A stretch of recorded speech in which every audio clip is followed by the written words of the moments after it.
তাহাজ্জুদের নামাজে সেজদায় একটি দোয়া পড়ুন, এরপরে আপনি আল্লাহ তাআলার কাছে যা চাইবেন আল্লাহ পাক রব্বুল আলামিন আপনাকে তাই দিয়ে দিবেন। তাহাজ্জুদের নামাজের সময় সেজদায় যখন আপনি যাবেন, সুবহান রব্বিয়াল আলা, সুবহান রব্বিয়াল আলা, সুবহান রব্বিয়াল আলা, এটা পড়ার পরে ছোট্ট একটি দোয়া পড়ুন, একেবারে সহজ একটি দোয়া। এই দোয়াটা যদি আপনি পড়েন, এরপরে আপনি আল্লাহ তাআলার কাছে যা চাইবেন আল্লাহ পাক রব্বুল আলামিন তাই আপনাকে দান করবেন।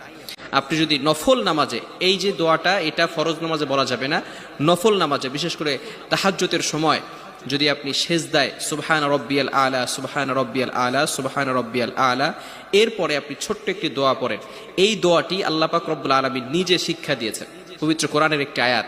সেই আয়াতটি হচ্ছে রব্বানা আতিনা ফিদ দুনিয়া হাসানা ওয়া ফিল আখিরাতি হাসানা ওয়া কিনা আযাবান নার।